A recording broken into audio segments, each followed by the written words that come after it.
En la palabra se usan muchas analogías para describir la relación de Dios con su pueblo.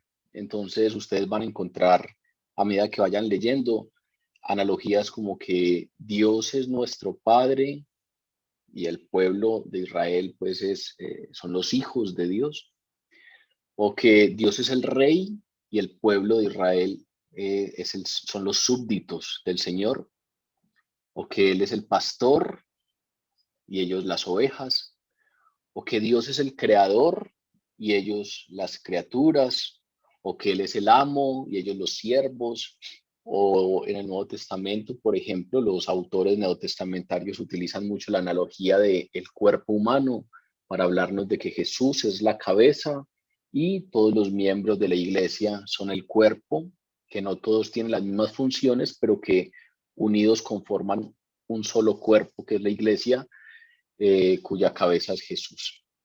Son diferentes analogías que encontramos en la palabra para hablar un poco de esa relación de Dios con el pueblo, ¿sí? Con su pueblo. En este pasaje que vamos a abordar hoy, se describe una nueva analogía, otra analogía para describir esa relación. Hoy vamos a concentrarnos en los versículos del 1 al 11 de este capítulo 15, y allí encontraremos entonces una analogía muy particular, en donde la palabra se refiere a el pueblo como las ramas o las hojas de la vid, que dependen completamente de la vid para tener vida. Esas hojas que despegadas del tronco, que despegadas del tallo, pues no pueden subsistir, no pueden tener sustento.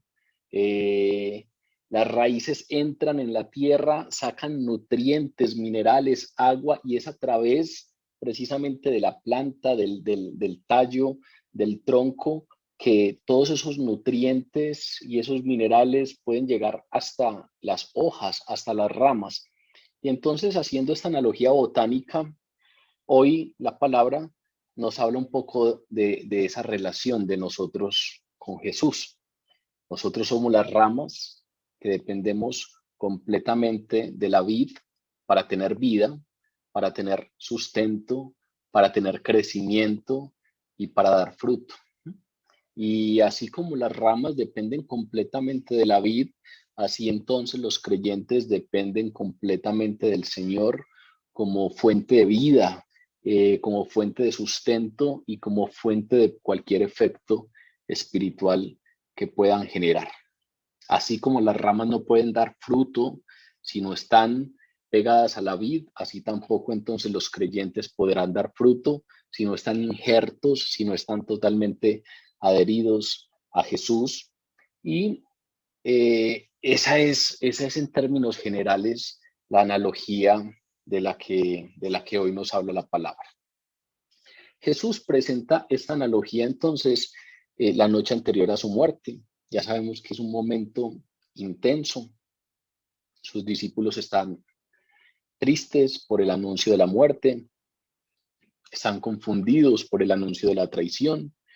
Ya Judas Iscariote había salido hacia las autoridades judías para vender a Jesús, para ir a decirles en dónde podrían encontrarlo, para que lo arresten. Y como les mencioné, los otros 11 van camino a Getsemaní con Jesús. Hay tal vez una verdad central que nos vamos a encontrar en todo el texto, y es el tema de la permanencia. La importancia de permanecer. Si las ramas están unidas un tiempo, pero luego se desprenden del tallo, pues seguramente se secarán. Tienen que mantenerse unidos. La importancia de la permanencia en él es un asunto importante pues a lo largo de este texto.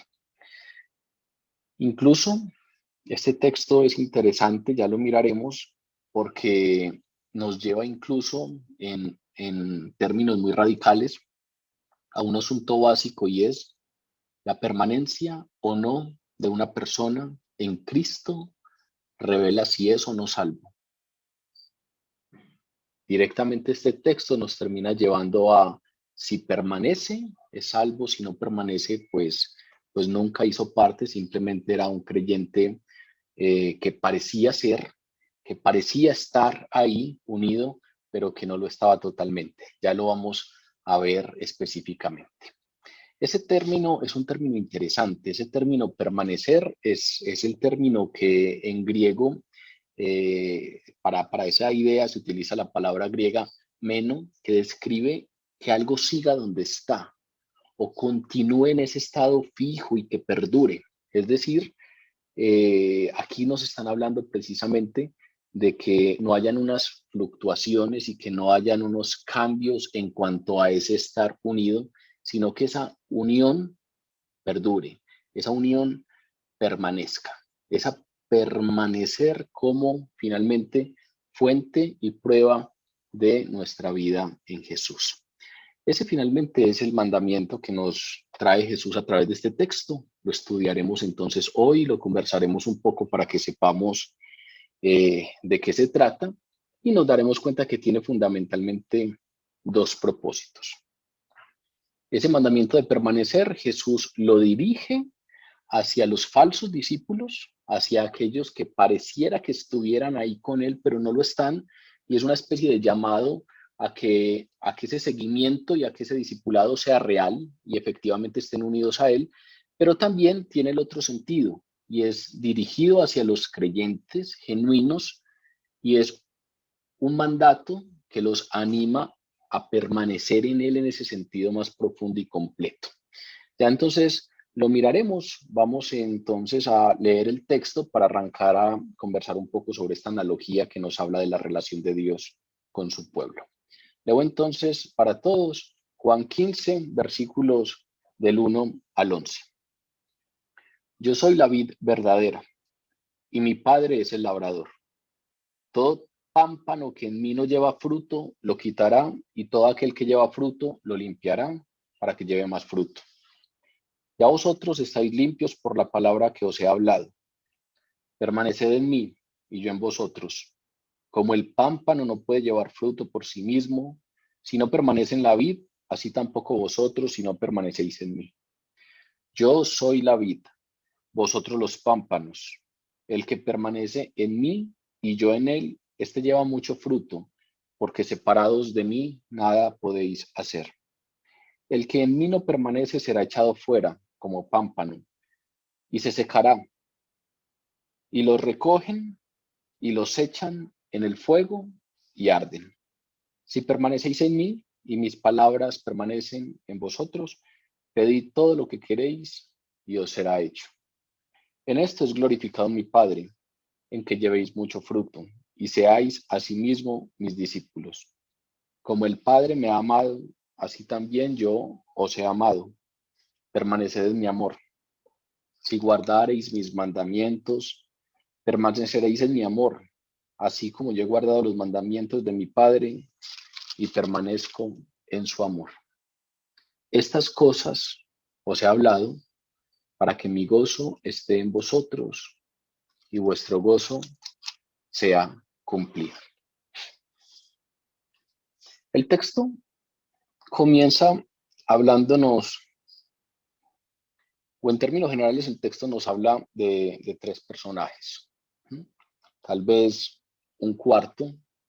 El primero es Jesús, que se identifica como la vid. También nos habla del Padre, que lo identifica como el labrador. Y en tercer lugar nos habla de las ramas. Y les digo que tal vez un cuarto es porque la palabra nos habla de esas ramas en dos tipos, como lo hablamos anteriormente. Aquellos que permanecen y aquellos que no permanecen. Entonces vamos a irnos un poco a través del texto para ver qué nos dice la palabra a partir de estos cuatro personajes. Comienza entonces el primer versículo diciéndonos: yo soy la vid verdadera. No solamente esta expresión la dice en este primer versículo, sino que también nos podemos ir a la primera parte del versículo 5, en donde Jesús vuelve y repite: yo soy la vid. Él se está identificando como la vid. Esta es la última de las 7 declaraciones yo soy que se encuentran en el Evangelio de Juan. Esas declaraciones que ya las otras 6 las hemos estudiado y que afirman la deidad de Cristo. En el capítulo 6 nos encontramos la primera, cuando Jesús dijo: yo soy el pan de vida. Luego en el capítulo 8 estudiamos que Jesús dijo, yo soy la luz del mundo. Luego en el capítulo 10 nos dice, yo soy la puerta por la que entran las ovejas.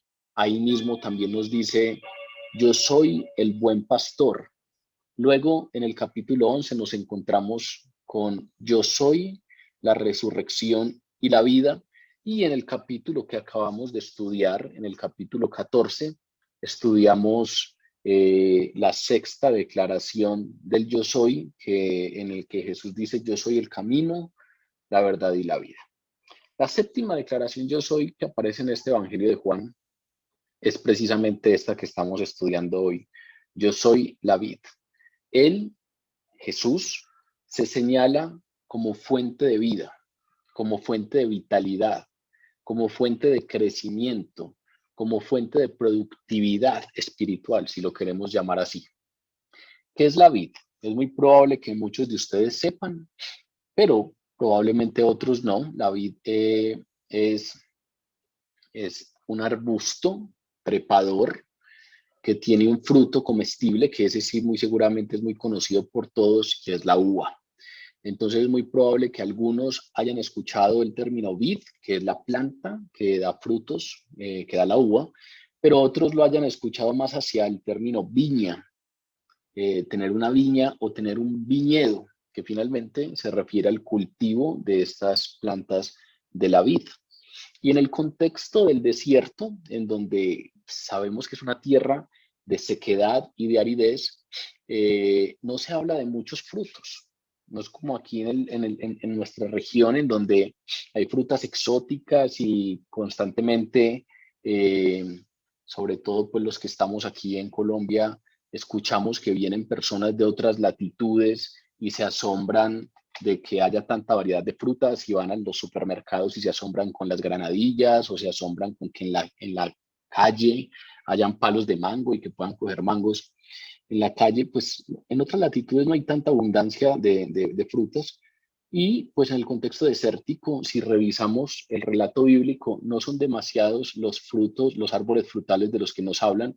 Estos relatos bíblicos suelen normalmente hablar de higueras y de vid, ¿sí?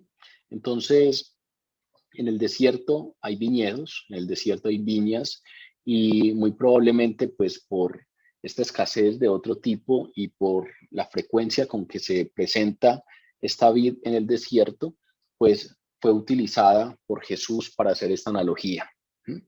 No sé si todos entonces tenían claro qué era, pero muy probablemente todos los que estaban escuchando ese discurso de Jesús sí sabían. Jesús normalmente suele utilizar elementos cotidianos, elementos que son cotidianos para sus oyentes y a partir de ahí pues hace las analogías espirituales con los que quiere pues dar a conocer sus enseñanzas. En el Antiguo Testamento también se nos ha hablado de la vid y no solamente se nos ha hablado como planta frutal, sino que se nos ha mencionado la vid como figura que retrata a Israel como vid de Dios. Es decir, ya ha sido utilizada en figuras para expresar verdades espirituales. Por ejemplo, el profeta Jeremías en el capítulo 2 dice, te planté, te planté de vid escogida. Dios en boca de Jeremías está diciendo, yo te planté a ti como vid escogida. Es decir, tú pueblo mío escogido, tú Israel, eres como mi vid, eres como mi viña.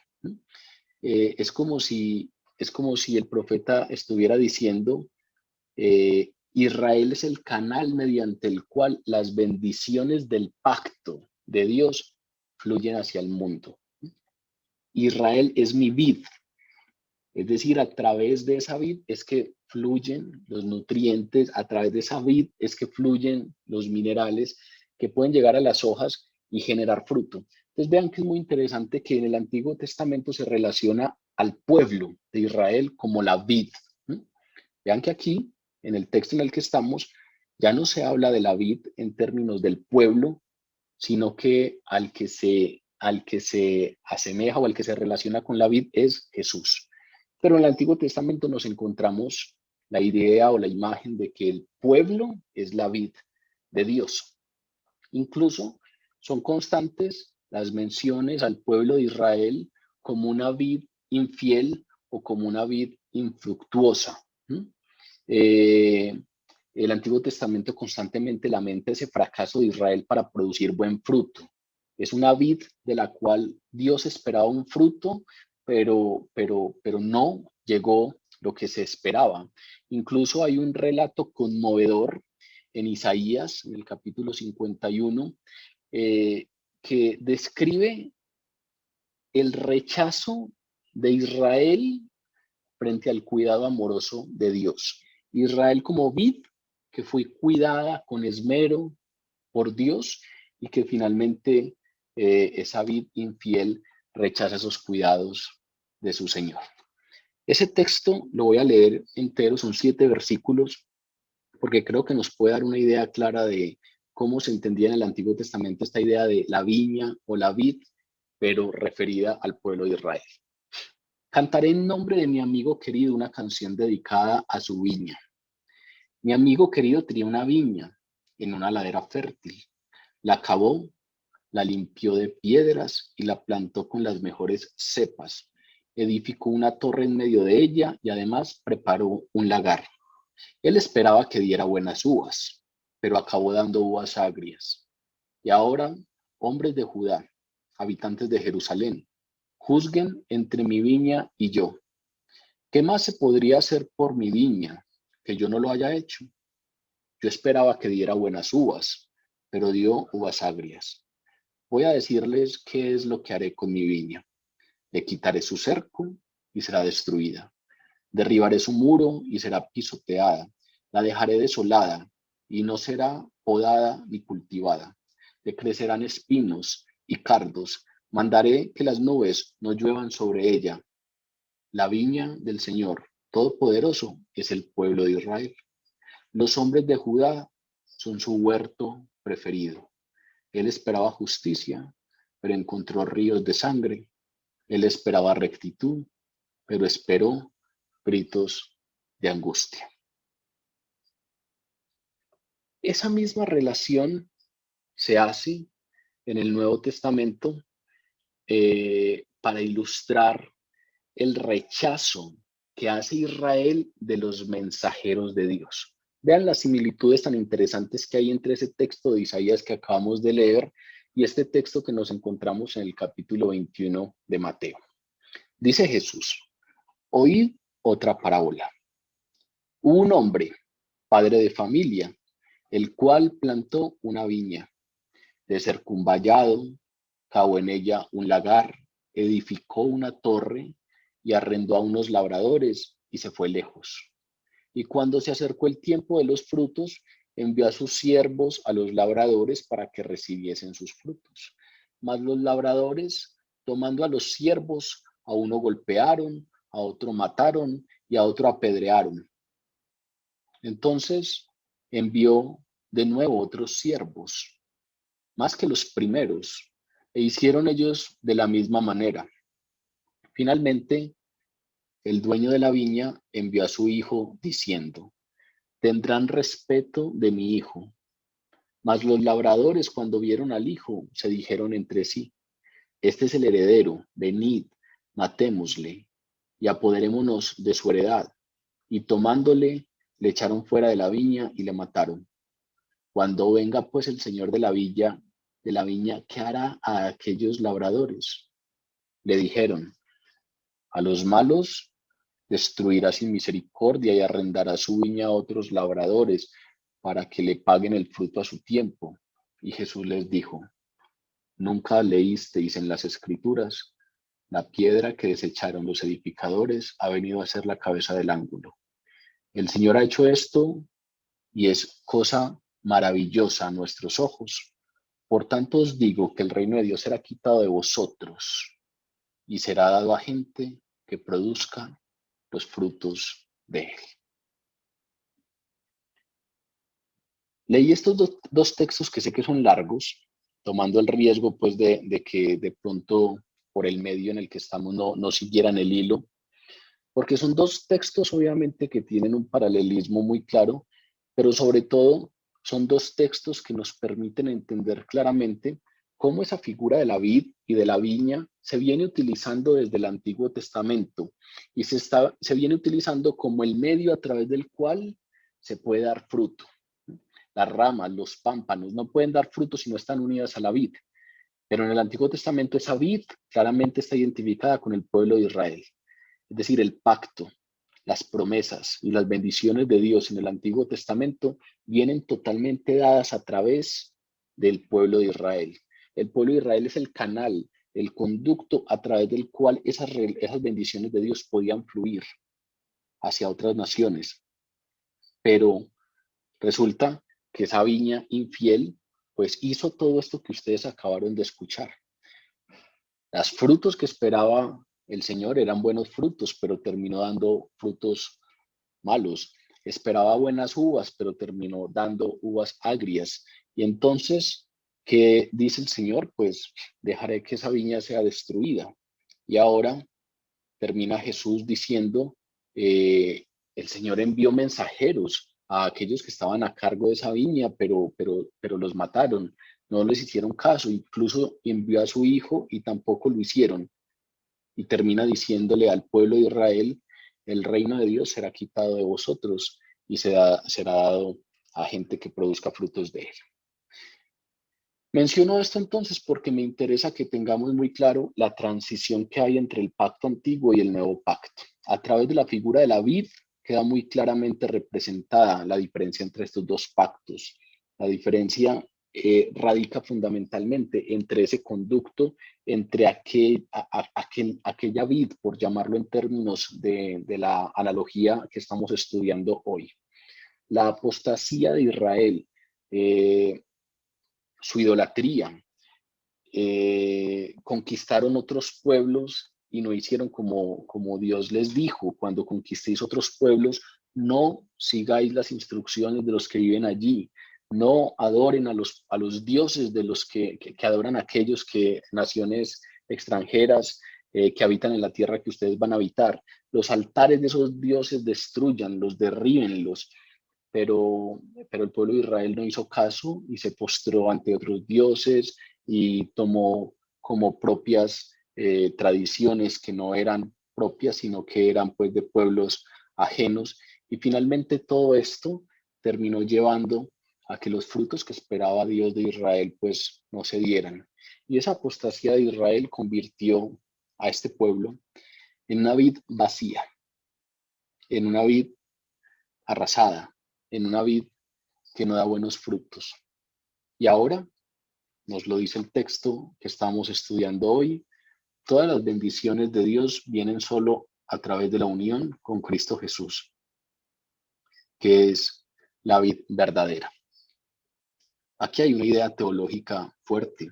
Juan, el Espíritu Santo, a través del evangelista Juan, nos está dando una idea teológica en la que se nos plantea que Jesús desplaza a Israel en cuanto al enfoque del plan divino de salvación.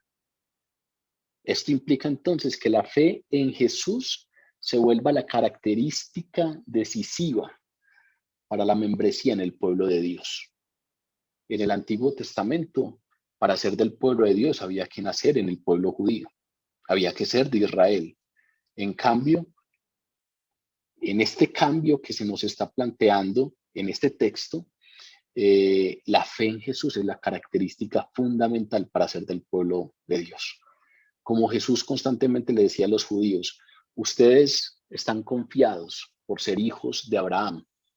Vean que en esa represalia o en ese increparles esa confianza que tenían en su genealogía, Jesús les está diciendo: ustedes tienen mucha confianza porque consideran que la característica o la condición decisiva para pertenecer al pueblo de Dios es tener una genealogía que me lleve, obviamente, en la línea de los judíos.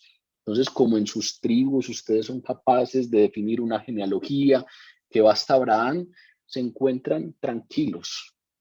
Pero ahora, lo que nos está diciendo este texto, lo que nos está diciendo la palabra con el tema de que Jesús desplaza a Israel en cuanto a ese enfoque del plan divino de salvación, es que la característica decisiva para la membresía en el pueblo de Dios no es ser descendiente de Abraham, sino la fe en Jesús. Todo aquel que cree en Jesús y que lo toma como su Señor y Salvador y acepta el sacrificio en la cruz del Calvario como el pago total y suficiente por todas sus culpas, pues solo este es justificado por Jesucristo y entra a ser parte del pueblo de Dios porque es adoptado como hijo de Dios. Vean que hay un adjetivo muy interesante. El texto comienza diciéndonos, yo soy la vid verdadera. Es como si nos dijeran, hay otra vid. O es como si nos dijeran, puede que les hablen de otras, pero hay una que es verdadera. Yo soy la verdadera. Ese término verdadero, que es el griego aletinos, hace referencia directa a lo que es real, a lo que es perfecto, a lo que es genuino, a lo que es original, haciendo la separación o haciendo el contraste con lo imperfecto, con lo falsificado, con lo que no es realmente la vida. Entonces aquí nos están diciendo, yo soy la verdadera, yo soy la vid verdadera, yo soy la vid genuina, diferenciándolo de aquello que es falsificado. Así como por ahí en el capítulo 1 de Juan estudiamos que Jesús se nos presenta como la luz verdadera. Ese mismo término utilizado en la luz verdadera se utiliza acá para hablar de la vid verdadera. Así como en el capítulo 6 se nos habla de Jesús como el pan verdadero bajado del cielo. Ese mismo término que se utiliza en ese capítulo 6 es este que se utiliza acá para decir la vid verdadera. Es decir, la fuente final, única, real, genuina, verdadera del sustento espiritual. Ese es Jesús. Luego, la segunda parte de ese primer versículo nos hace referencia al Padre. Yo soy la vid verdadera y mi Padre es el labrador.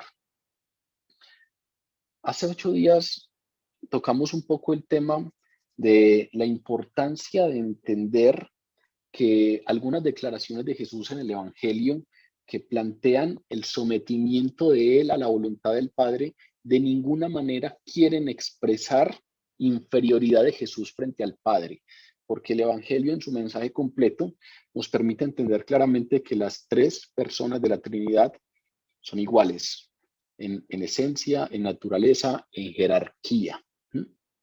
En este caso, el que Jesús designara al Padre como el labrador, mientras él se asignaba el papel de la vid, no quiere decir que no está negando la deidad de Jesús, ni está negando la completa igualdad de Jesús con el Padre. Ya sabemos que durante la encarnación, sin disminuir su deidad, Jesús voluntariamente asumió el papel de subordinado del Padre.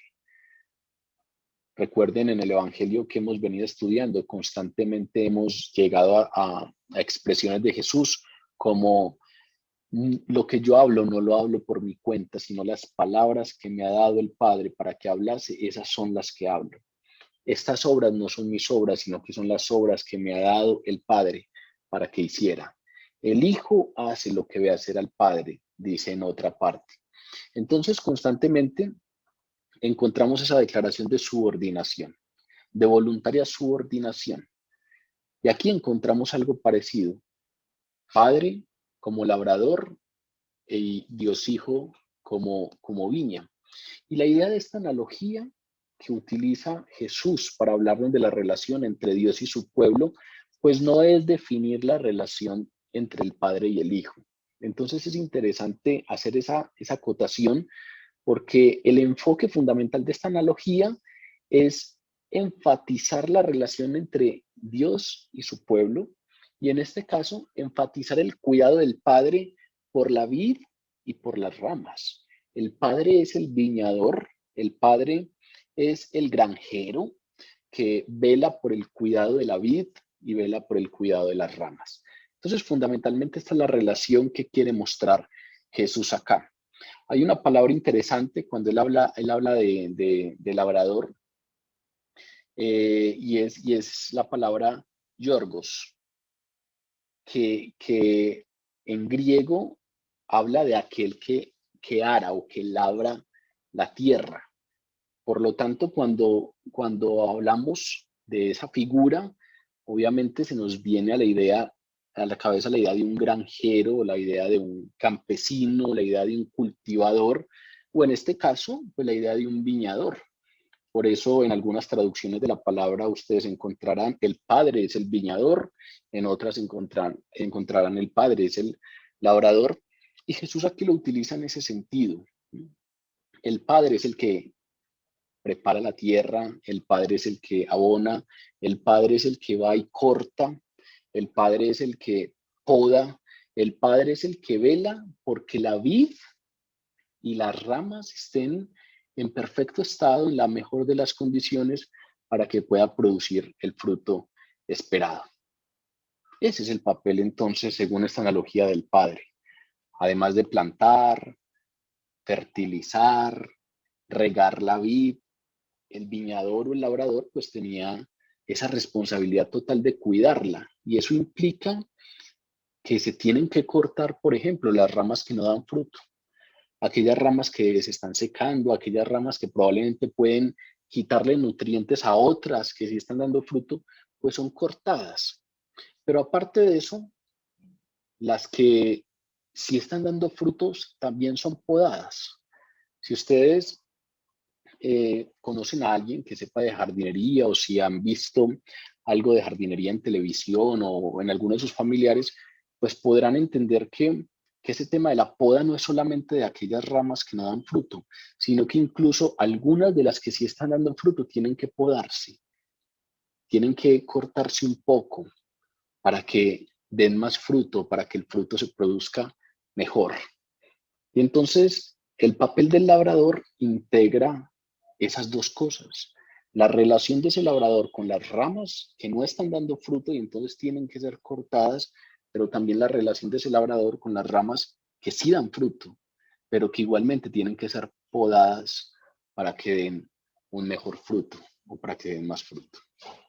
Y a esos dos tipos de ramas son a las que primordialmente se refiere el resto de esta analogía que se presenta en el texto. Si leemos el resto de los versículos, nos daremos cuenta que fundamentalmente nos están hablando de esas dos ramas. Aquellos que el labrador corta porque no dan frutos, y aquellos que sí dan frutos, pero que deben ser podados para que dé más frutos. Las ramas de la vid son entonces ese otro personaje de los que se nos habla en el texto.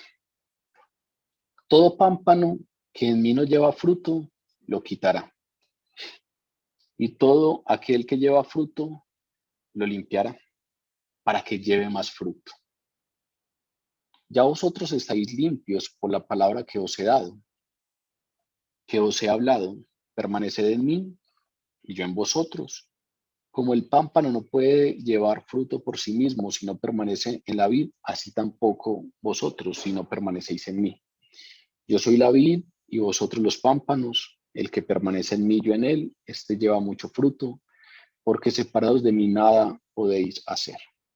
El que en mí no permanece será echado fuera como pámpano, y se secará, y lo recogen, y los echan en el fuego, y arden. Si permanecéis en mí y mis palabras permanecen en vosotros, pedid todo lo que queréis y os será hecho. En esto es glorificado mi Padre, en que llevéis mucho fruto y seáis asimismo mis discípulos. Como el Padre me ha amado, así también yo os he amado. Permaneced en mi amor. Si guardareis mis mandamientos, permaneceréis en mi amor, así como yo he guardado los mandamientos de mi Padre y permanezco en su amor. Estas cosas os he hablado para que mi gozo esté con vosotros y vuestro gozo sea cumplido.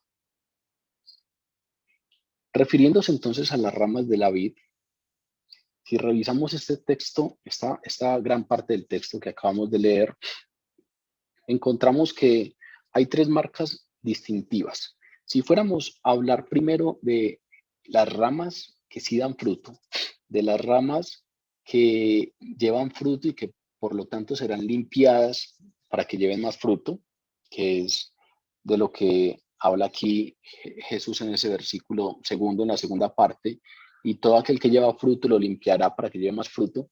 Si hablamos primero de esos que sí están llevando fruto, pero que de todas maneras el labrador les hace algo, pues hay tres marcas distintivas de aquellas ramas verdaderas en esta analogía.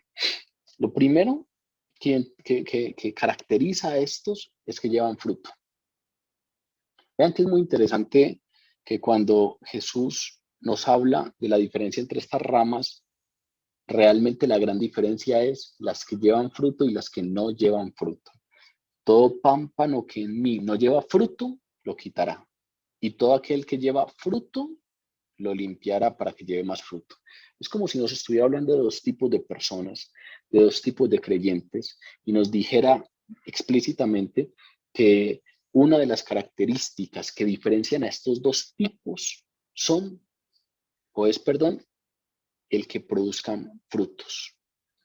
Lo que nos permite identificar las ramas falsas de las ramas verdaderas es que lleven o que no lleven fruto.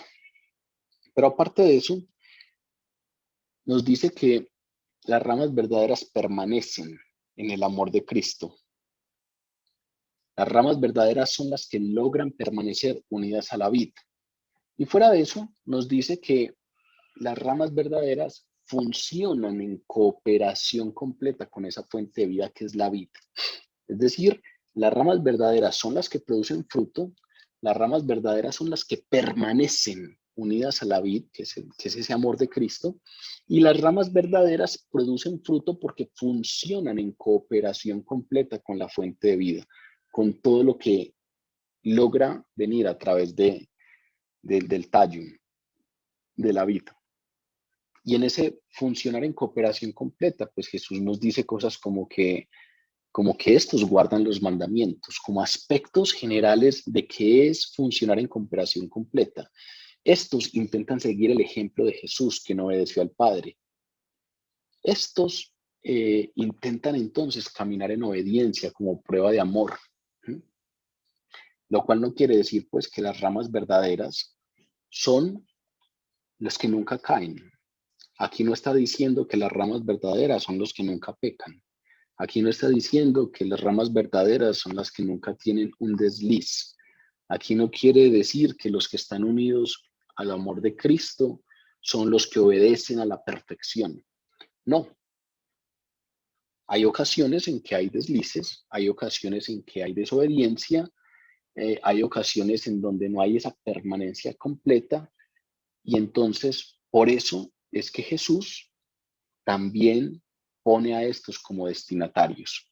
Es decir, una cosa son las ramas falsas, y de esas hablaremos ahora, pero en las ramas verdaderas, a ellas también les manda este mensaje Jesús, y es porque sabe que en ocasiones tienen deslices, y es porque sabe que en ocasiones no permanecen constantemente. Eso es un asunto que a veces no es fácil de abordar, pero es un asunto que está claro en la palabra. La carta de Pablo a los Corintios, la primera carta de Pablo a los Corintios en el capítulo 3, contiene una amonestación que es muy interesante, porque Pablo le está escribiendo a una iglesia, es decir, le está escribiendo a creyentes de la iglesia de Corinto. Y vea lo que les dice.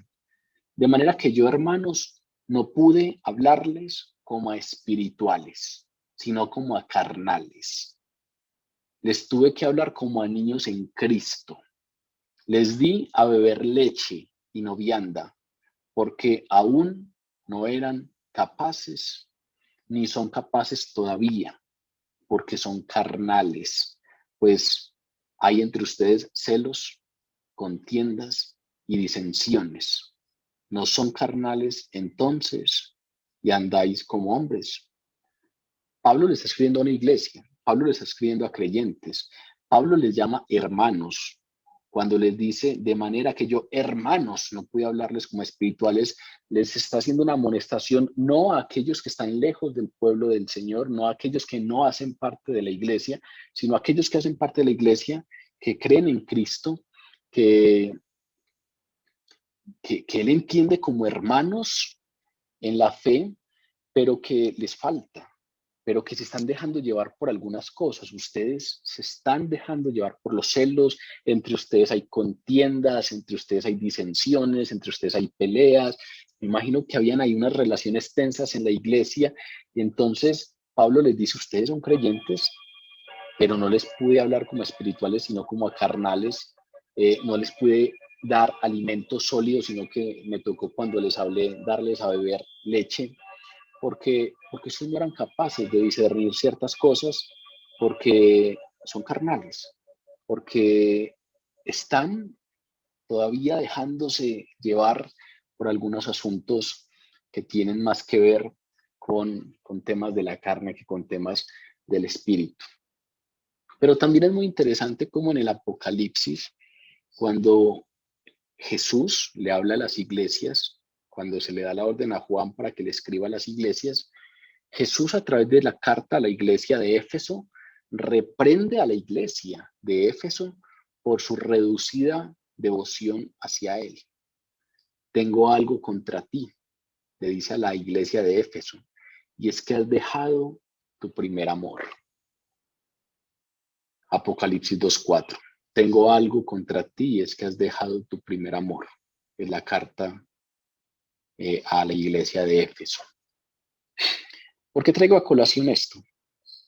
Porque precisamente esa es la razón por la cual los creyentes verdaderos fueron incluidos como mensajeros de este discurso.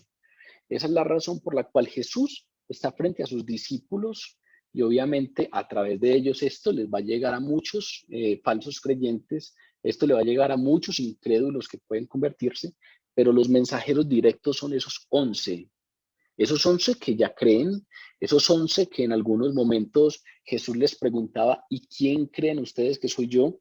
Y Pedro, en representación de los otros, le contestaba diciendo, nosotros que creemos que tú eres el Mesías que había de venir, que tú eres el Cristo, el Hijo del Dios viviente.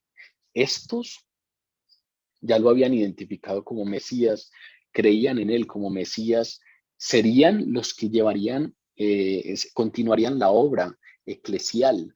La iglesia estaría soportada en estos hombres para continuar con el mensaje, con la obra de evangelización, pero es a estos a los que dirige esta palabra Jesús. Apartados de mí, nada podéis hacer. Permaneced en mí y yo en vosotros, porque como el pámpano no puede llevar fruto por sí mismo si no permanece en la vid, así tampoco os podéis vosotros llevar fruto si no permanecéis en mí. Así como los de Corinto se habían alejado un poco, no estaban permaneciendo, no estaban dejando que fuera la vid la que los nutriera y la que les diera ese alimento espiritual y la que les pusiera cosas distintas en el pensamiento y en el corazón, sino que estaban en disensiones, en disputas, en pleitos, en celos.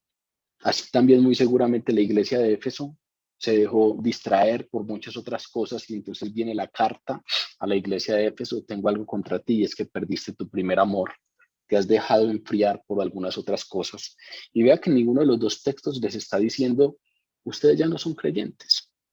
En ninguno de los dos textos están diciendo, ustedes son falsos creyentes. La primera carta de Juan es muy clara cuando dice, hay algunos que están dentro de la iglesia que en algún momento saldrán y ellos estaban con ustedes y ustedes los identificarán. Y aquellos, aunque estaban ahí sentados con ustedes, nunca fueron de la iglesia, no son creyentes verdaderos.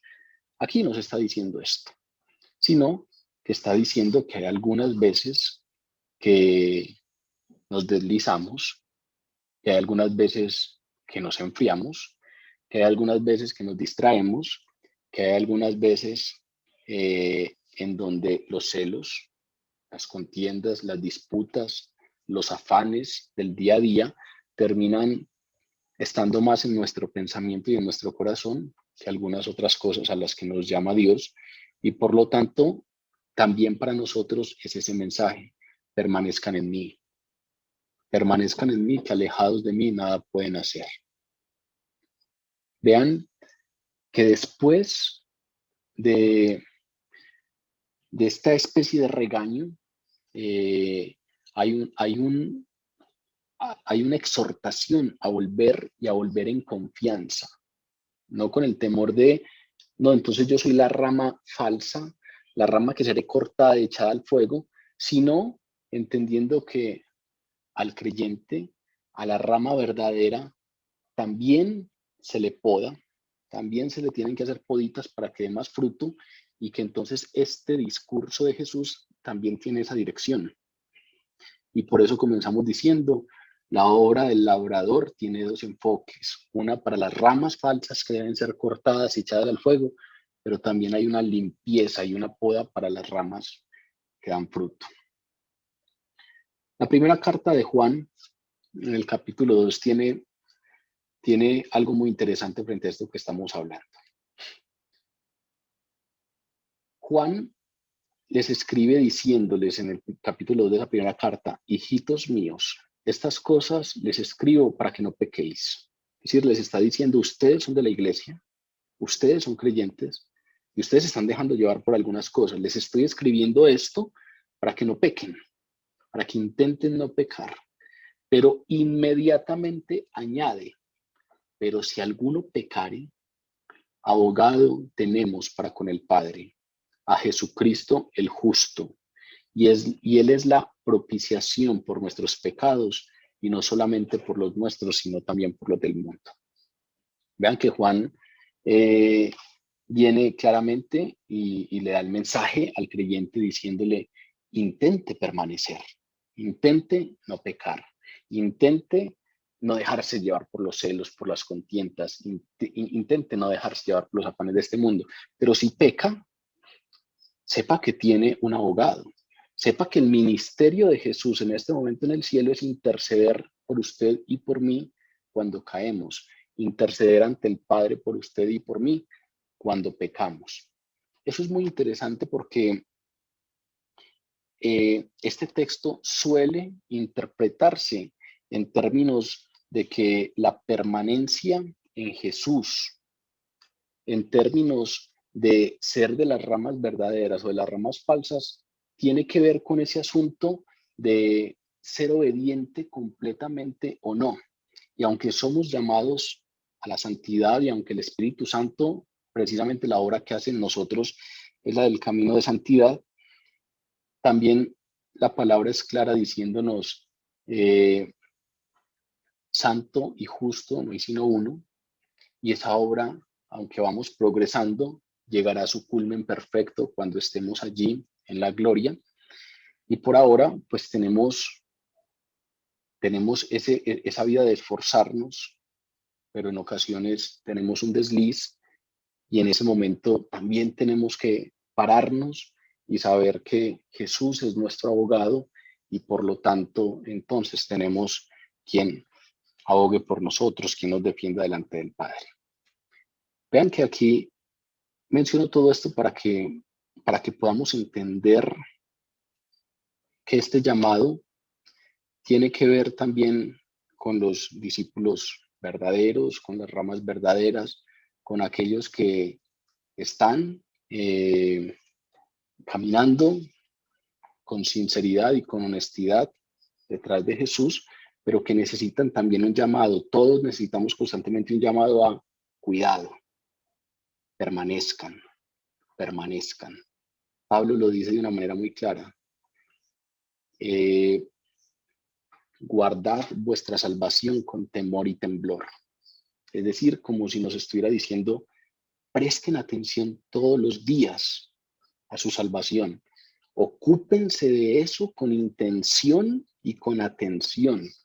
Y aquí es como si Jesús estuviera diciendo, los que son ramas reales también necesitan unas podas, también necesitan unas limpiezas, también necesitan ser llamados a permanecer. A pesar de ser ramas verdaderas, pues también tienen deslices y también tienen caídas y entonces tienen que ser llamados y para ellos también, para nosotros también es este texto de permanezcan. ¿Por qué?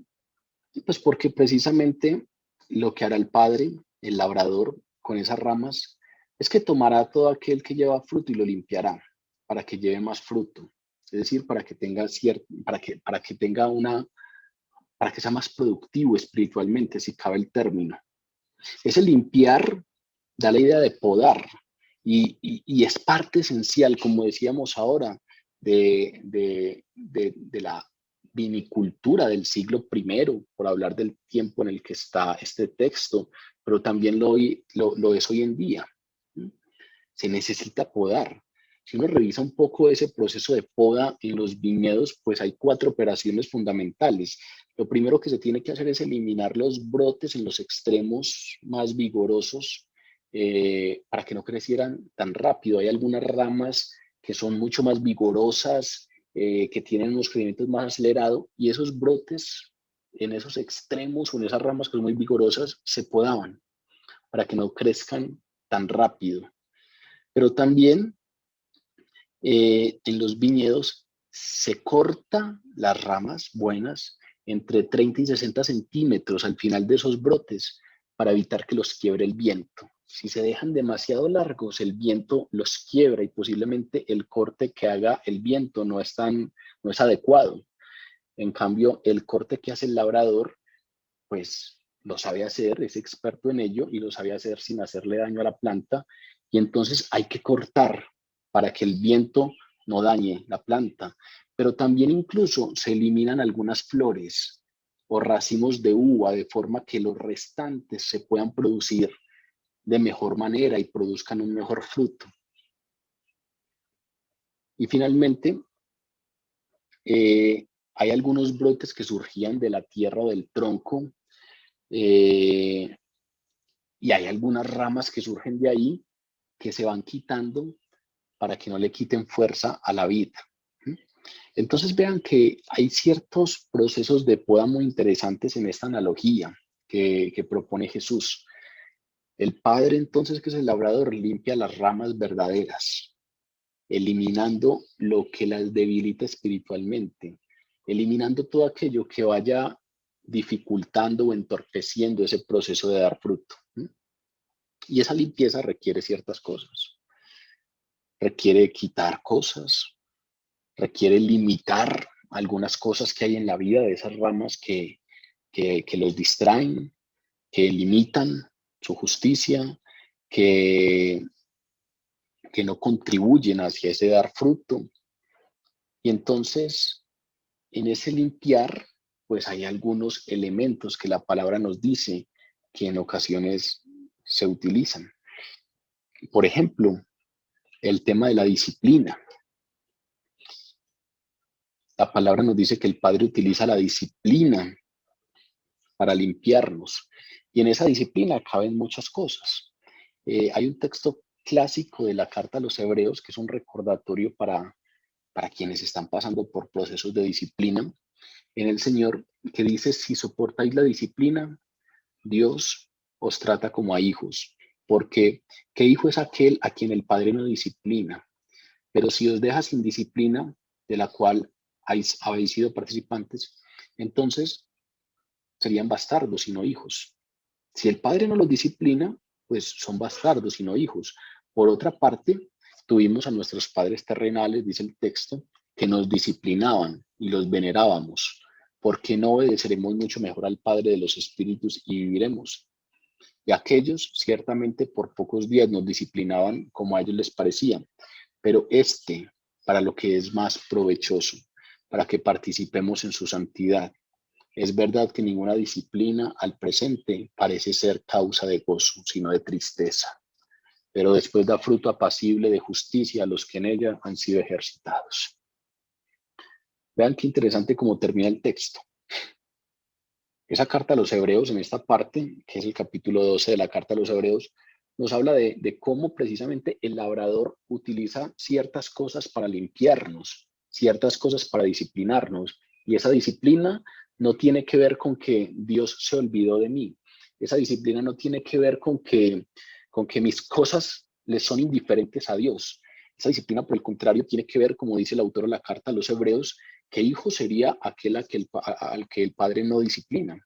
Por lo tanto, lo que está diciendo es, por el contrario, cuando te encuentres en procesos de disciplina, Eso debería darte la convicción de que el Padre te tiene como hijo y que le interesas y que se interesa en tus cosas y por lo tanto te disciplina.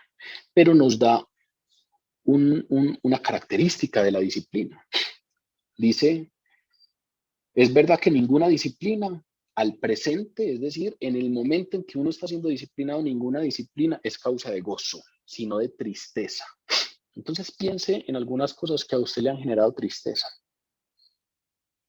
Hay momentos de sufrimiento, hay momentos de dificultades, hay momentos de persecución, y es muy probable que estos simplemente sean eventos normales de la vida, pero también es probable que algunos de ellos sean utilizados por Dios como un proceso de disciplinar. Traen tristeza, pero vean que lo que está diciendo aquí la palabra es, pueden haber cosas que Dios permita que nos pasen en la vida y que nos generen tristeza, y que eso de ninguna manera quiere decir que no le interesemos, eso de ninguna manera quiere decir que Dios no nos cuida, sino que por el contrario quiere decir que como a hijos nos disciplina y permite ciertas cosas para que seamos disciplinados. Las ramas buenas también tienen que ser cortadas, también tienen que ser podadas, ¿sí? Para que den buen fruto. En su sabiduría, entonces, el Padre, que tiene un control absoluto de todas las cosas y de todas las circunstancias de la vida, pues permite que pasen ciertas cosas que a veces al presente son causa de tristeza, pero como dice la carta a los Hebreos, después traerá fruto apacible de justicia. Es decir, por esa disciplina después produciremos fruto. Al presente no es causa de gozo, sino de tristeza, pero después trae fruto apacible de justicia a todo en ella ha sido ejercitado. Romanos 8:28 dice una palabra que es radical en este tema, y es: Dios hace que todas las cosas ayuden a bien a los que le aman, es decir, a los que conforme a su propósito son llamados. Dios tiene un propósito con sus hijos y todo lo que pasa en sus vidas le ayudan a bien. Eso cuando uno está pasando por momentos fáciles de vivir y por momentos de alegría y por momentos de disfrute y de gozo, pues se entiende.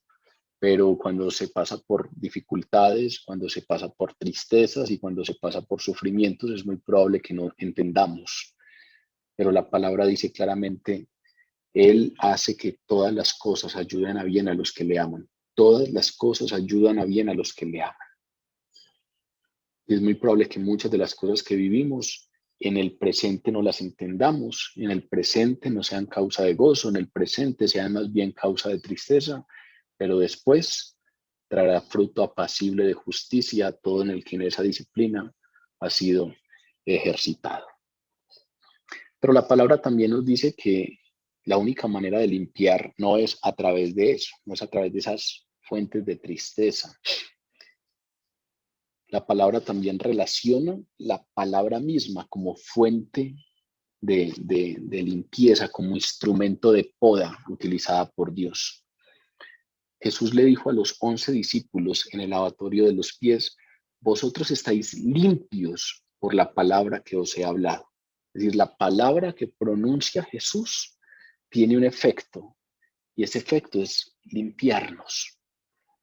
La palabra es en sí misma un instrumento de limpieza, es un instrumento que nos poda, ¿sí? Que poda al creyente. El Salmo 94, en el versículo 12, dice algo interesante en este sentido. Dichoso aquel a quien tu Señor corriges, es decir, poda. Aquel a quien instruyes en tu ley. Vean que para el salmista, ese proceso de corregir, dichoso aquel al que tú corriges, al que no lo dejas ahí en sus errores, al que no lo dejas que siga ahí con su vida, que es lo que hace un padre.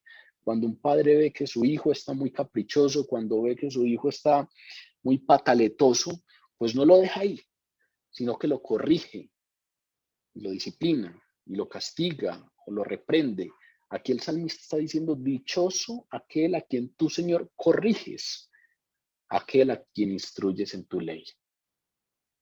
Presenta la ley de Dios como el instrumento de corrección, como un instrumento de limpieza, como un instrumento de poda. Y recuerden también lo que le escribió Pablo a su discípulo Timoteo en aquella segunda carta a Timoteo en el capítulo 3. Toda la escritura es inspirada por Dios y es útil para enseñar, es útil para redargullir, es útil para corregir, para instruir en justicia, a fin de que el hombre de Dios sea perfecto y enteramente preparado para toda buena obra. La palabra de Dios también es fuente de limpieza. Es un instrumento a través del cual Dios nos va corrigiendo. Dios va quitando cosas que tenemos mal aprendidas y nos va permitiendo entenderlas correctamente. Dios nos va cambiando la manera como entendemos la existencia para concebirla a partir de Él, a través de lo que nos enseña de su palabra. Dios, como dice su palabra, nos va permitiendo cambiar nuestra forma de pensar para que cambie nuestra forma de vivir. Y esa forma de pensar va cambiando a medida que nos acercamos a su palabra. Pero este texto también enfatiza dos verdades. Frente a estas ramas verdaderas, pues el texto enfatiza dos verdades que son muy importantes al respecto de la conducta espiritual. Vean cuando dice, permaneced en mí y yo en vosotros. Como el pámpano no puede llevar fruto por sí mismo si no permanece en la vid, así tampoco vosotros si no permanecéis en mí. Yo soy la vid y vosotros los pámpanos, y el que permanece en mí y yo en él, este lleva mucho fruto, porque separados de mí, nada podéis hacer. Hay algunos asuntos ahí importantes, dos verdades importantes. La primera es que ya el texto nos dice que todos los creyentes verdaderos, es decir, todos aquellos creyentes que permanecen en Cristo y Cristo en ellos, producirán fruto espiritual. Hay una primera verdad ahí clara que ya la habíamos insinuado anteriormente, y es, no existe un cristiano infructuoso. No existe. No existe un solo cristiano que no dé frutos. Si es una rama verdadera, da frutos. ¿Que tiene que ser podado para que dé más? Sí. ¿Que tiene que limpiarse un poquito para que dé más? Muy seguramente. Pero esta palabra pone como característica básica que la diferencia entre las ramas verdaderas y las falsas es que las verdaderas dan fruto. Es decir, de entrada descarta tajantemente la idea de un cristiano infructuoso. No hay uno solo. Si no hay fruto, muy seguramente entonces estamos hablando de una rama que no está pegada a la vid. Pero aquí nos están hablando de que todos los cristianos verdaderos que permanecen en Cristo y Cristo en ellos dan fruto. Juan el Bautista hacía eco de esta verdad. Juan el Bautista retaba a sus oyentes diciéndoles que dieran frutos dignos de arrepentimiento. ¿Qué quiere decir eso? Frutos dignos de arrepentimiento es, si usted se arrepiente y cree en el Señor, pues eso tiene que dar frutos. Si no hay frutos, pues no hay arrepentimiento. Los frutos dignos de arrepentimiento es evidencia a través de los frutos lo que está pasando en el interior, que es el arrepentimiento. Pero fuera de eso, Jesús en algún momento, en el capítulo 7 de Mateo, contrasta a los maestros verdaderos con los maestros falsos y les dice lo siguiente: así, todo buen árbol da buenos frutos, pero el árbol malo da frutos malos.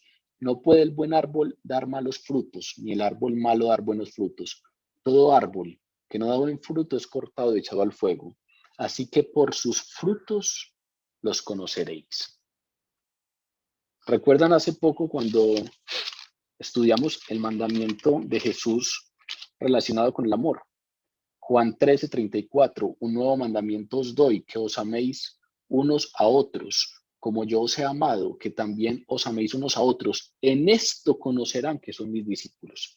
Vean que hay algunos elementos a los que tenemos que ponerle mucha atención, porque son elementos a los que Jesús hace alusión, pero con una fuerza tal que termina diciendo, todos mis discípulos tienen que tener esto sí o sí, al punto de que yo de que yo coloco esto como rasgo distintivo. La gente de afuera podrá conocer que ustedes son mis discípulos si tienen esto. Si no, no son mis discípulos. En esto conocerán que son mis discípulos si tuvierais amor los unos por los otros. Pero aquí llegamos a algo parecido, a una evidencia de la fe en Cristo, ya relacionado con los frutos. Así que por sus frutos los conoceréis. Jesús está diciendo, los árboles dan frutos y toda hoja buena da buenos frutos. Toda rama que está pegada a la vid da buenos frutos. Y lo dice tan tajantemente que puede terminar diciendo, por sus frutos los conoceréis. Es decir, por la manera, por los frutos que producen, ustedes podrán reconocerlos. No es por su manera de vestir, no es por las calcomanías que le pegamos al carro, no es por el tamaño de la cruz que nos colgamos en los cuellos, no es por los lugares que visitamos, no es por las fotos de perfil que ponemos.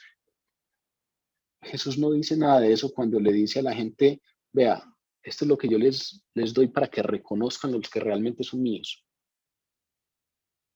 La evidencia no tiene que ver con esos aspectos externos que no restan, pero que no son lo fundamental, sino con los frutos. Por sus frutos les conoceréis. Todo árbol bueno, toda rama que está pegada a la vid da buen fruto.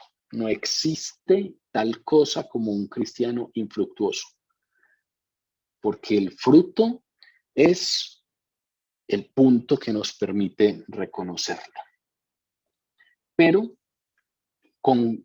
complementando esta idea, hay otra verdad inmersa en este texto y es que así como ya dijimos que no hay cristianos infructuosos, también este texto es tajante en decir los creyentes no dan fruto por sí mismos. No tiene que ver con el intelecto, no tiene que ver con que yo tengo más fuerza de voluntad que los demás, no tiene que ver con que yo tengo un carácter más férreo, no tiene que ver con que yo soy más disciplinado, tiene que ver con la permanencia en Cristo. Como el pámpano no puede llevar fruto por sí mismo si no permanece en la vid, así tampoco vosotros si no permanecéis en mí. Yo soy la vid y vosotros los pámpanos. El que permanece en mí y yo en él, este lleva mucho fruto, porque separados de mí nada podéis hacer. Para que nadie se gloríe. No hay cristianos infructuosos, pero tampoco hay cristianos que produzcan fruto por sí mismo. Todo es por la obra de Dios en nosotros. Puede, así como dijimos anteriormente entonces, que en algunas ocasiones los creyentes tengan deslices. Y entonces puede que en algunas ocasiones los creyentes durante cierto tiempo, pues parezca que no producen frutos. Pero las ramas verdaderas, que también tienen deslices, vean que en eso fuimos muy claros ahora, los errores, los deslices no son el punto que diferencia las ramas verdaderas de las falsas. Las ramas verdaderas por las que fluye la vida de la vid pueden cometer deslices, pueden entonces tener periodos que parecieran que no tienen frutos, pero también entonces la palabra está siendo tajante al decir que esas ramas verdaderas por las que fluye la vida de la vid no pueden dejar a la larga de producir fruto. Puede que hayan deslices, puede que hayan etapas, puede que hayan momentos, pero todos los cristianos a la larga producen frutos. Ahora, sería interesante emplear unos minuticos conversando un poco sobre qué es eso de los frutos, porque tenemos un error muy arraigado en nuestra forma de pensar. Hay un error popular que consiste en igualar el fruto con el éxito externo. Hay como una especie de estándar que considera fructífera la religión externa, la justicia superficial, tener una iglesia muy grande, un ministerio muy popular, muy exitoso. Un grupo de oración está yendo mucha gente y lo primero que uno escucha a la gente diciendo es que Dios nos está respaldando, porque el éxito externo lo igualamos con el fruto. Y si uno revisa la palabra, en ninguna parte la palabra iguala el fruto con los resultados o el comportamiento externo.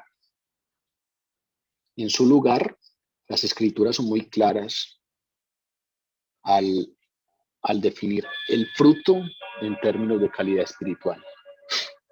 Pablo, por ejemplo, le recordó a los Gálatas, la carta a los Gálatas capítulo 5, en el que habla de los frutos del Espíritu Santo.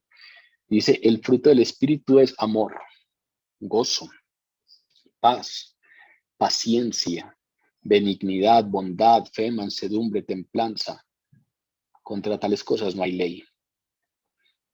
Frutos. Los frutos del Espíritu. ¿Qué quiere decir eso? Los frutos de estar pegados a la vid. Es que somos más amorosos. Es que tenemos más gozo. Un gozo y una paz que no dependen tanto de las circunstancias. Somos más pacientes. Somos más benignos. Somos más bondadosos. Somos más bien intencionados. Tenemos más fe. Somos más mansos. Tenemos mayor templanza. En todos esos asuntos vamos mejorando. Muy seguramente de todo eso que les mencioné, hay algunos en que uno dice, yo fallo ahí, yo pierdo el año en este otro sentido. Sí, por eso la importancia de plantear esto como mensaje también para los creyentes, porque no es solo para los no creyentes, sino para los creyentes que obviamente somos imperfectos. Pero es tajante la diferenciación que hace la palabra a veces con respecto a nuestras formas de relacionar el fruto. Para nosotros el fruto tiene que ver con ministerios populares, con ministerios numerosos, con gentío, con éxito en términos humanos, pero los frutos de los que habla aquí Pablo son distintos. Vean los rasgos a los que se refiere Pablo para hablar de la marca distintiva de aquellos por quienes fluye la vida de Cristo. Pero también la palabra, el escritor de Hebreos, habla de que nuestra alabanza a Dios es un fruto. El escritor de Hebreos exhorta a sus lectores diciendo, así que ofrezcamos siempre a Dios por medio de él sacrificio de alabanza, es decir, fruto de labios que confiesan su nombre.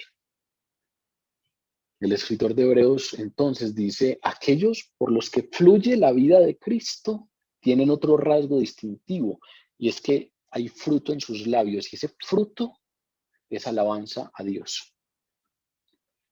Pero también, por ejemplo, la palabra habla de fruto con respecto a ese amor que se expresa en satisfacer las necesidades de los demás. Por ejemplo, en la carta a los romanos, Pablo está haciendo referencia a una ofrenda monetaria, dinero. Pablo está recolectando dinero para los creyentes necesitados de Jerusalén. Y cuando está haciendo esa recolecta de dinero para los necesitados, le escribe a los romanos, así que cuando haya concluido esto que estoy haciendo y les haya entregado este fruto, pasaré entre vosotros rumbo a España. Cuando ya logre dar este fruto a los necesitados en Jerusalén, vean que otra vez utiliza esa palabreja. De manera pues que la palabra también habla de que el amor que nos lleva a ser generosos con los demás es fruto. Por eso entre los frutos del Espíritu está la bondad, está el tener más amor con los demás. Esa generosidad en algunas ocasiones se los he dicho, porque lo aprendí de un autor de C.S. Lewis, que dice constantemente,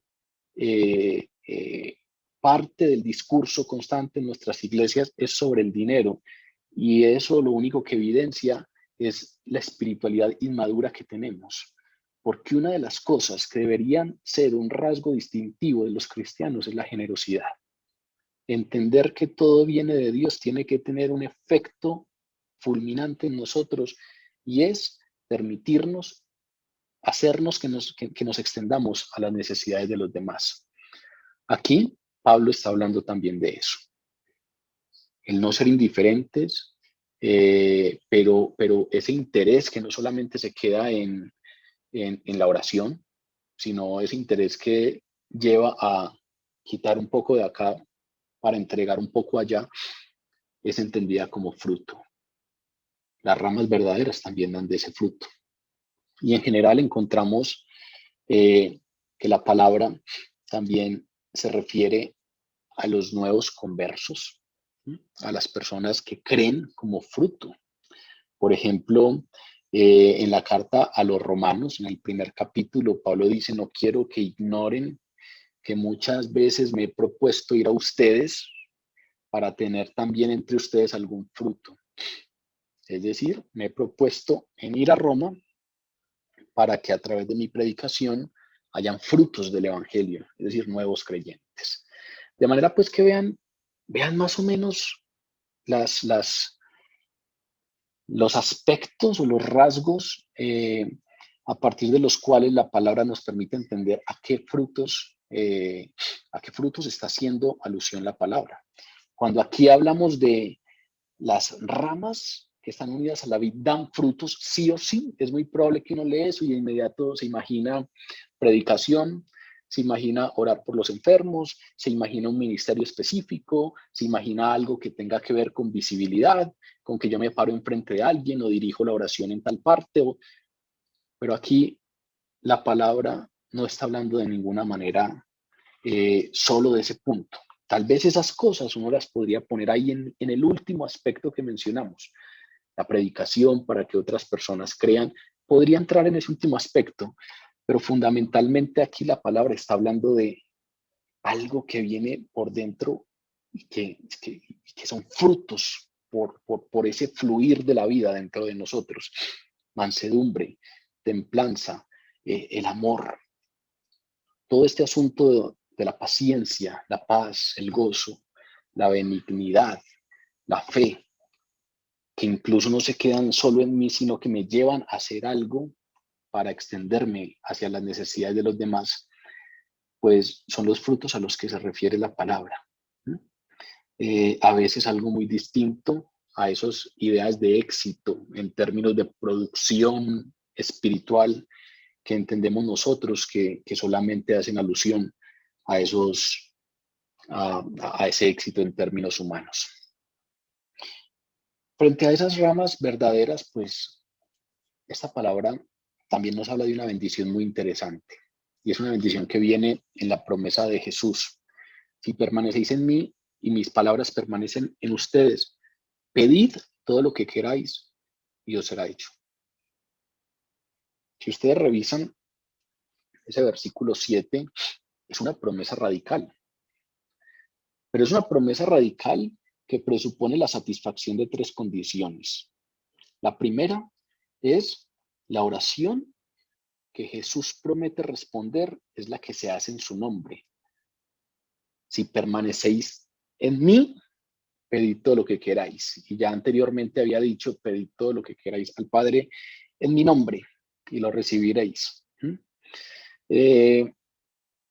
Entonces lo primero es pedir en el nombre de Jesús. Ya hace algunas semanas lo estudiamos. ¿Qué significa pedir en el nombre de Jesús? Pedir en el nombre de Jesús es pedir siendo consecuentes con Él y con su voluntad. Pedir en el nombre de Jesús es que vengo entendiendo que no me puedo presentar por mi propia justicia, sino que vengo amparado por la justicia de Jesús y por lo tanto hablo en su nombre. Y por lo tanto lo que yo diga tiene que ser consecuente con Jesús. Recuerden que en algún momento hicimos el paralelo con un embajador. Un embajador habla en nombre, un representante habla en nombre de, el abogado habla en nombre de su representado. Y por lo tanto lo que ese abogado, lo que ese embajador diga, tiene que tener consonancia o tiene que ser consecuente con aquel a quien está representando.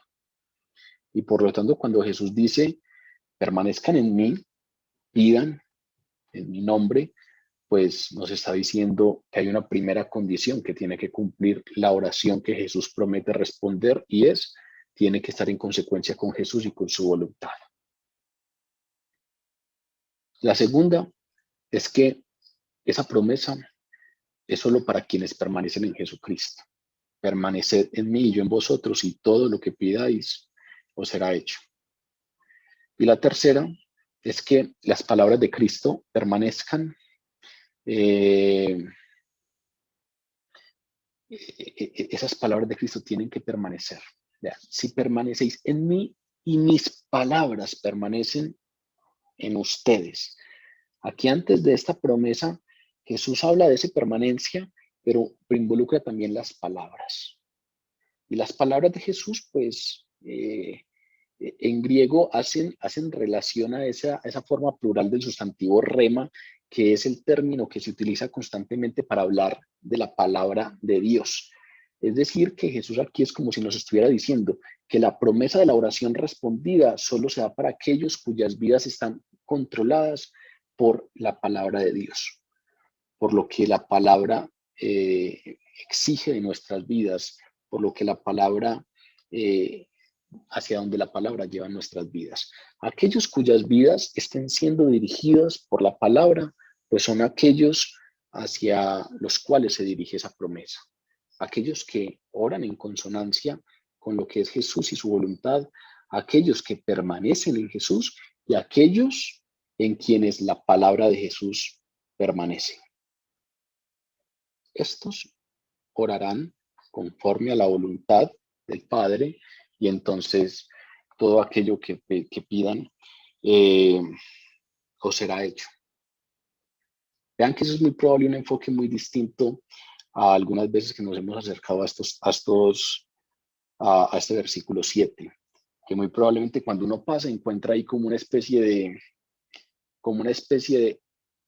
de muletilla de la cual puedo pegarme para que todo se haga como yo quiero. Si pido todo lo que yo quiera, será hecho, pero hay unas condiciones y es, si usted ora en nombre de Jesús, si usted permanece en Jesús y si la palabra de Jesús permanece en usted, eso que usted quiere distará mucho de aquellos quereres egoístas que no tienen nada que ver con Dios. Aquí Jesús no está diciendo, les voy a dar un arma para que ustedes le doblen el brazo a Dios para que Dios Padre termine haciendo cosas que no quiere hacer, porque si ustedes vienen y oran en mi nombre, él tiene la obligación de cumplir todo lo que ustedes quieren, ¿no? Aquí lo que está diciendo es, si ustedes permanecen en mí, mis palabras permanecen en ustedes, lo que ustedes quieran va a ser distinto. El querer de sus corazones va a ser muy diferente. Lo que ustedes anhelan en su corazón va a ser muy diferente. Y entonces, si efectivamente sí es diferente, ustedes podrán pedir todo aquello que quiere su corazón y os será hecho. Porque lo que ustedes quieren estará en concordancia, en armonía con la voluntad del Padre. El Salmo 37 es muy interesante en ese sentido. El Salmo 37:4 tiene una promesa muy linda, se los voy a leer. Dice, deleítate a ti mismo en el Señor y Él te concederá las peticiones de tu corazón. Vea que es un texto similar. Nosotros a veces nos quedamos con la última parte y Él concederá las peticiones de tu corazón y todo lo que pidas será hecho. Pero hay una parte inicial, deleítate a ti mismo en el Señor. Deja que el Señor sea tu deleite. Eso tiene implicaciones internas. Si el Señor se convierte en nuestro deleite, las peticiones de nuestro corazón van a ser distintas. Si permanecemos en Jesús y sus palabras permanecen en nosotros, las peticiones de nuestro corazón y los deseos de nuestro corazón van a ser distintas. Pero este texto también nos habla de que las ramas verdaderas tienen un privilegio interesante y es que esas ramas viven glorificando a Dios. Vean cuando dice el versículo 8, en esto es glorificado mi Padre, en que ustedes lleven mucho fruto y seáis así mis discípulos. El tema más grande de la palabra es la gloria de Dios. El tema más grande es la gloria de Dios. Y llevar una vida que dé la gloria a Dios es el privilegio y deber más grande de todo creyente. Y aquí este texto lo que nos está diciendo es que solo quienes están en unión con Cristo pueden llevar una vida que glorifique a Dios. En esto es glorificado el Padre, en que ustedes lleven fruto. Pero lo dice después de decir, las ramas que están unidas a mí son las que dan fruto. De tal manera pues que lo que nos está diciendo es, serán podados, podrán dar más fruto, pero si ustedes permanecen en mí y mi vida corre a través de ustedes, ustedes van a poder llevar una vida que dé la gloria a Dios, que glorifique a Dios. Y fuera de eso, en el versículo 9 nos promete además que quienes permanezcamos en Él, experimentaremos su amor. Como el Padre me ha amado, así también yo os he amado. Permaneced en mi amor. Esa permanencia en Él tiene todo que ver entonces con poder permanecer en su amor, así como el Padre me ha amado, así también yo os he amado. Permaneced en mi amor. Y la bendición suprema o la promesa suprema a la cual contribuyen todas estas cosas es el remate del texto, el gozo completo. Jesús, en el último versículo, en el versículo 11, promete impartir a los creyentes su gozo, ¿sí? Ese gozo que comparte en unión íntima con el Padre. De estas cosas os he hablado para que mi gozo esté en vosotros y vuestro gozo sea cumplido. Promete que si permanecemos en Él, su propia alegría permanecería y controlaría la vida de todos los que caminan en comunión con Él. Gozo. Hace unas semanas hablamos de la paz. La paz os dejo, mi paz os doy. Si ustedes permanecen en mí, tendrán esa paz. Ahora nos está diciendo, si ustedes permanecen en mí, tendrán fruto, tendrán una vida que glorifica a Dios, pero tendrán gozo. Recuerden cuando hablamos de la paz,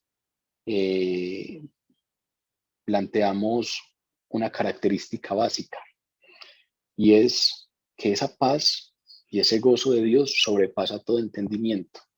Es decir, no tiene que ver con la paz y con el gozo que nosotros entendemos por qué.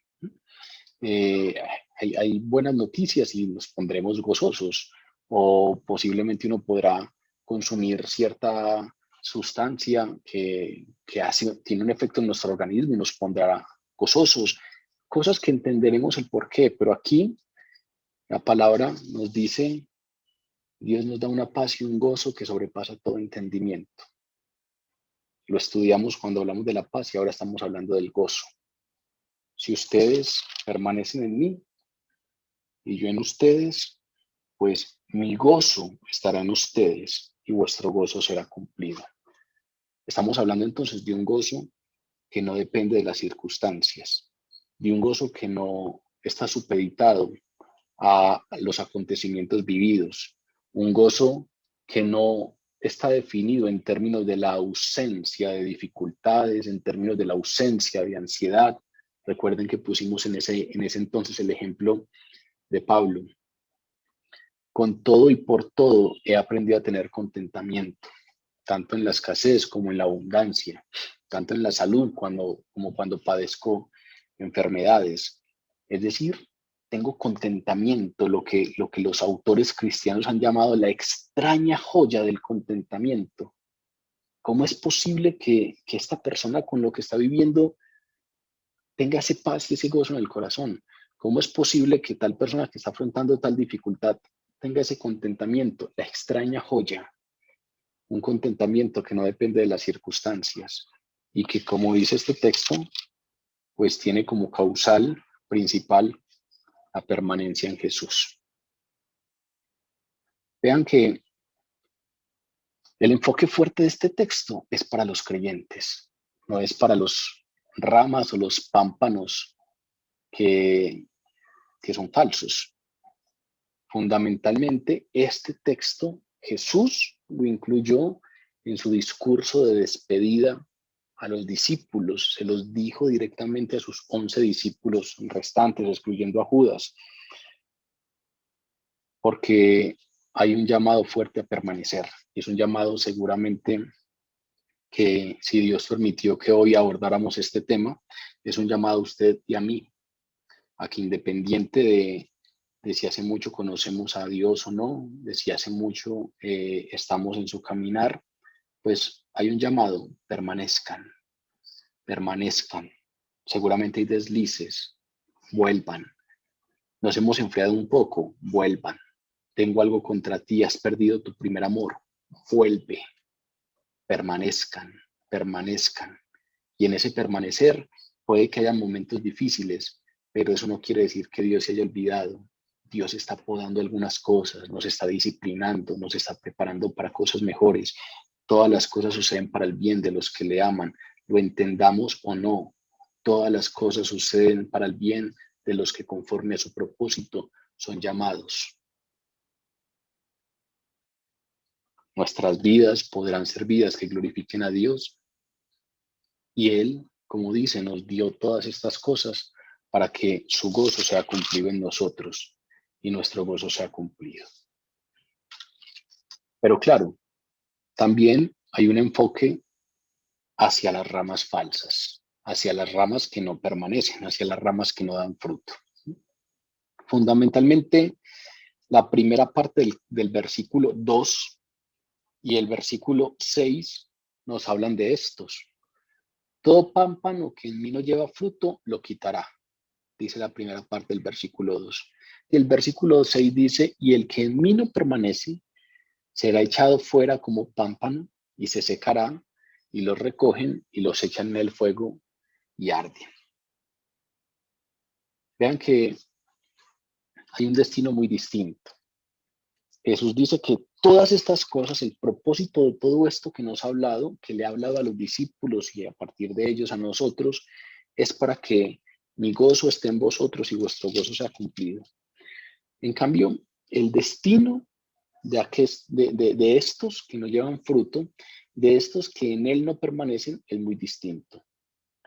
El labrador, Dios Padre, cortará esas ramas secas, esas ramas infructuosas, marchitas, sin vida, porque obviamente la vida, la vitalidad, los nutrientes vienen de estar unidos a la vid permanentemente, y estos no permanecen. En esa analogía que estamos estudiando, entonces, Jesús nos dice que el labrador, el Padre, cortará esas ramas falsas, y entonces hay una referencia directa a aquellos que no son verdaderos cristianos, a aquellos que posiblemente pareciera que están ahí cerquita y que se pueden camuflar fácilmente, pero que finalmente se están engañando ellos mismos porque, porque no hay total sinceridad. Aquí no están hablando, no están haciendo referencia a algunos que fueron cristianos verdaderos y que entonces ahora se caen. Aquí no están hablando de los cristianos auténticos, genuinos, que acuérdense que esos son los ramos que sí dan fruto. No están hablando de creyentes auténticos que no den fruto, porque como lo dijimos anteriormente, este texto plantea eso como una imposibilidad. No hay creyentes, para este texto no hay creyentes que no den frutos. Entonces aquí cuando nos habla de ramas que no dan frutos, no están hablando de creyentes. Aquí está hablando de falsos discípulos, falsos seguidores. Ustedes saben que Jesús tuvo mucho eso. Nosotros en el capítulo 6 lo estudiamos. Jesús tenía multitudes que en el capítulo 6 querían ir y cogerlo por la fuerza y hacerlo rey, pero después de que Jesús da el discurso del pan de vida, lo dejaron, se fueron, se desencantaron. Recuerden que después de eso Jesús viene delante de los discípulos, de los 12 discípulos, y les dice: ustedes también quieren irse, porque todos se fueron. Y ahí es cuando Pedro, tomando la vocería del grupo, dice: Señor, ¿y a dónde iremos si solo tú tienes palabras de vida eterna? Hay muchos que siguen por un ratico, pero no siguen a Jesús por lo que es Él, sino por lo que ellos pueden tener a través de Él. No siguen a Jesús por lo que es Él y por el proyecto que Él propone para nuestras vidas, sino porque nos lo venden como, como, como una posibilidad para que lo que nosotros queramos se haga. Acabamos de estudiar el asunto de si permanecen en mí, mis palabras en ustedes, pidan lo que quieran. Y acabamos de plantear, ese querer tiene que cambiar, tiene que ser distinto. Pero también a veces encontramos que el mensaje del Evangelio es vendido como un medio a través del cual todo lo que yo quiero se puede dar. Ven al Señor Jesús y se acabaron tus problemas. ¿Quieres que tu economía se sane? Ven a donde Jesús. Y venimos donde Jesús, no por amor a Jesús, sino por la economía. Ven a los pies de Jesús para que tu relación se sane. Y claro, hay añadiduras que pueden hacer que Dios sane nuestras finanzas, sane nuestras relaciones, pero no venimos en ocasiones delante de Jesús por lo que es Él, sino por lo que yo quiero, por la añadidura, por la relación. Aquí, entonces, se nos están hablando de esos, de estos que caminan alrededor, de estos que parecen muy metidos en estos círculos de creyentes, círculos cristianos, de estos que parecen muy untados de todo esto, que muy seguramente tienen aspecto. Estos discípulos acabaron de pasar por un asunto de esos. Judas caminó 3 años con ellos. Y cuando Jesús dijo, uno de ustedes me va a entregar, todos se miraban asombrados y ninguno miró a Judas. No sabían quién era. Es decir, Judas estaba muy bien camuflado, disimuló muy bien, era difícil de identificar. Así, muy seguramente, hay muchos que posiblemente se están engañando a ellos mismos porque están en grupos o porque pareciera que están en todo esto y finalmente, pues no son creyentes sinceros, no son creyentes genuinos. Y para esos es esa palabra. Para estos que no permanecen, para estos que la vida de Jesús no fluye y los permea, para estos es esta segunda parte. No para los discípulos verdaderos, porque Jesús prometió que Él no arrojaría a ningún discípulo verdadero. Todo el que el Padre me da vendrá a mí, y el que a mí viene yo no lo echo fuera. Dice Jesús en el Evangelio de Juan capítulo 6. Todo el que a mí viene yo no lo echo fuera. No lo desprecio, no lo hago a un lado. De manera pues que aquí Jesús no está hablando de los discípulos verdaderos. Eso es importante porque a veces hay un temor grande a si tengo un desliz, me van a cortar y para el fuego. Jesús, al menos en esta palabra, es muy tajante con eso. Una cosa son las ramas verdaderas que son podadas y otras son aquellas que no dan fruto y por lo tanto son cortadas y son echadas fuera. En este caso, entonces, esa frase de en mí, el pámpano que en mí no lleva fruto, no quiere decir que eso sea en uno con Cristo. Simplemente están diciendo a aquellos que se adhirieron externamente a este movimiento, pero que no tienen una adhesión interna. Es decir, no es una rama por la que fluya la savia de la vid, sino que simplemente tiene una adhesión externa. Aquellos serán los que serán cortados. Jesús constantemente habla de eso en el Evangelio. Por ejemplo, en la parábola de la cizaña en medio del trigo, ¿qué está diciendo? En medio del trigo hay cizaña. Pero también recuerden la parábola de aquellos que cuando el padre de familia cierra la puerta se quedan fuera. No eran. Pero también recuerden la parábola de las vírgenes insensatas que cuando llegó el novio estaban por allá consiguiendo más aceite y se quedaron fuera. Constantemente el Evangelio nos está hablando de la cizaña en medio del trigo, de las vírgenes insensatas que se camuflan en medio de las vírgenes sensatas. Aquí nos están hablando de esa segunda parte, de los que en apariencia son, pero realmente no son, de los que creen estar, pero realmente no han entregado totalmente su vida o en realidad no están. De esos es de los que está hablando Jesús. Y hay un ejemplo supremo, sobre todo por el contexto en el que se da esta palabra, y es Judas Iscariote, porque Judas acaba de salir de ese lugar en donde están. Aquel que parecía estar, que caminó 3 años con ellos, que comió de la misma comida de ellos, que incluso era el tesorero del grupo, aquel era una rama que no estaba unida a la vid. parecía, pero no estaba unida a la vid. Exteriormente no se distinguía de los otros 11, pero no estaba unida a la vid. El destino final de esas ramas es que serán echadas fuera y arderán. Recuerden que en el capítulo 7 de Mateo hay una protesta angustiosa de algunos que están en esta situación, que vienen y le dicen a Jesús: Señor, Señor, nosotros profetizamos en tu nombre y en tu nombre echamos fuera demonios y en tu nombre hicimos muchos milagros. Y hay una perturbadora respuesta. ¿Qué les dice Jesús? Nunca los conocí. Apártense de mí, hacedores de maldad. Es decir, hay algunos que incluso pueden estar ministrando. Hay algunos que externamente podríamos relacionar con que están dando frutos, pero solamente cada quien en su corazón sabe qué es lo que está pasando.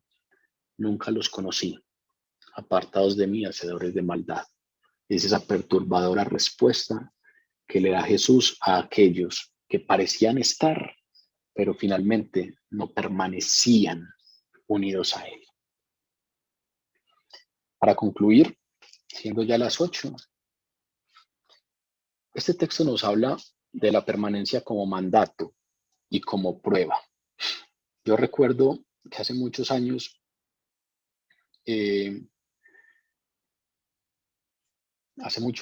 estaba hablando con la persona a través de la cual, o el instrumento que utilizó Dios para hacerse el encontradizo en mi vida. Y yo estaba muy preocupado porque en el grupo de oración en el que estábamos se contaban testimonios y yo veía que mucha gente se paraba y contaba testimonios de cosas que le pasaban y le pasaban y le pasaban todos los días. Y yo pues por timidez, pero también muy seguramente por falta de contenido, pues nunca me paraba. Y en una de las conversaciones recuerdo que le dije que estaba preocupado porque yo veía que habían muchos frutos en otras personas y en mí no. Y hubo una enseñanza allí que tiene que ver con este texto y que nunca se me ha olvidado, y es que esta persona, citando este texto, me dijo: la permanencia es la verdadera prueba de la presencia del Espíritu Santo. Pueden haber cosas externas que nos engañen, pero la permanencia es la verdadera prueba. Hay algunos que vienen y van, que están con Dios por lapsos de su vida, por etapas, pero la permanencia es la verdadera prueba de la presencia del Espíritu Santo. Solo en aquel que está el Espíritu Santo puede permanecer. Este texto nos habla de la permanencia como mandato, permanezcan, pero también como prueba de salvación. Los que permanecen son los que realmente son. Este texto nos habla de cosas interesantes, como que se puede estar cerca de Jesús sin estar unido a Él.